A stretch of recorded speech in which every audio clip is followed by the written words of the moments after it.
Chwarae iawn, llywydd awn a'i ffogwynidog ddatganiad am effaith penderfyniad Honda I gau I ffatri yn Swindon ar y gadwyn gyflenwi yng Nghymru. Diolch. Wales-based suppliers to the Honda Swindon facility will of course be impacted by this devastating news. Our officials, together with the Wales Automotive Forum and the UK Department of Business, Energy and Industrial Strategy, will be working with these companies, utilising all available resources to help. Diolch yn fawr iawn. This clearly is a worrying announcement for us. It's thought, I think, around a dozen companies are direct suppliers, including Kasai, 200 workers in Merthyr Tydfil, Toyota, Gorsain on 600, I think there, Mitsui in Ammanford, over 100. It's a very long list, and of course those companies have their own supply chains as well, so there's a knock-on. Some companies, no doubt, will be able to transition to new customers, given the relatively long run-in to the Swindon closure, but certainly many will find it very difficult to replace their Honda deals, especially if those contracts form a large proportion of their total work. So could the Deputy Minister outline the nature of the work that will be ongoing now with the sector to assess the impact of the Honda announcement, and outline what kinds of support packages are being considered for development at the by the government at this stage. Could he tell us what specific support is being investigated to assist with transition to new contracts and also transition to new vehicle technologies, including new generation propulsion, because in fact much of our expertise here is in the electronics, in the chips and so on, that could be the smart foundations of a future automotive industry in the UK, an industry that is threatened by Brexit, of course.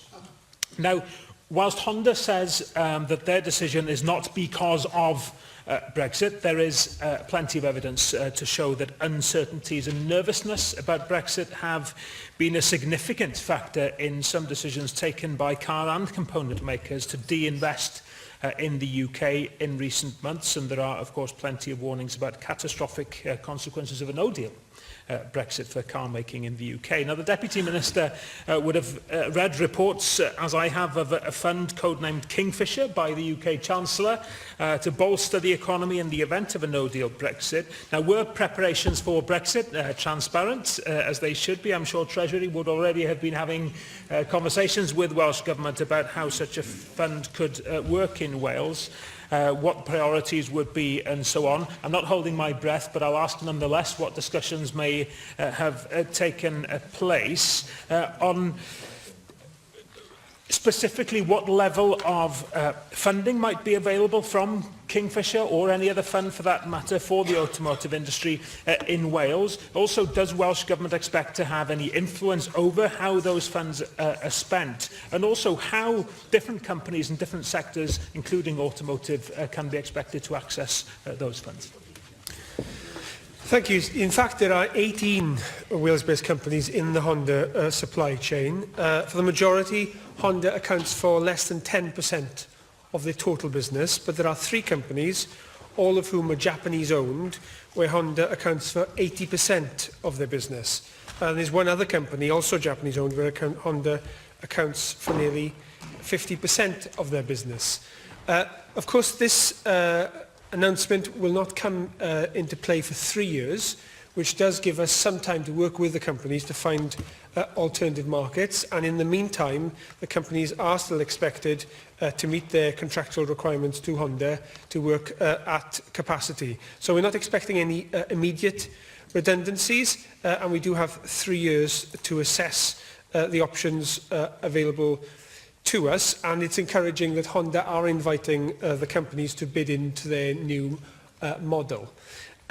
There is a range of dialogues going on with the companies and with the UK government. Officials were part of conversations yesterday in London with the Department of Business, Energy and Industrial Strategy. Again, they're there today taking part in a summit, the inaugural Honda Task Force chaired by Greg Clark. So we're in full dialogue with the UK government in working out how we can respond to this. Were it to come to the pass where the redundancies will happen, of course we have the REACT programme where we are now sadly well used to putting in place a package of measures, including Careers Wales and Job Centre Plus, and support in place to help companies adapt and for workers to retrain. But we're not there yet. In terms of the broader picture, the member is right. There are, of course, a confluence of factors at play here. Brexit is undoubtedly a factor, as the cost of exporting to Europe could well increase significantly after the end of next month. But it's not the only factor. This is a factory which has been not operating at capacity for some time. There's a drop in global demand for cars. There's a move away from the standard engine towards electric vehicles. There are environmental concerns, and of course there is the dropping of the tariff, making it cheaper for Japanese companies to export from Japan into the rest of the world. So there are a whole range of interventions. In terms of the specific question on Brexit, we did have a meeting of the Cabinet Subcommittee on Brexit Preparedness this morning, which I can tell members was a fairly sobering affair. There are, of course, dialogues going on of how we can help each individual industry.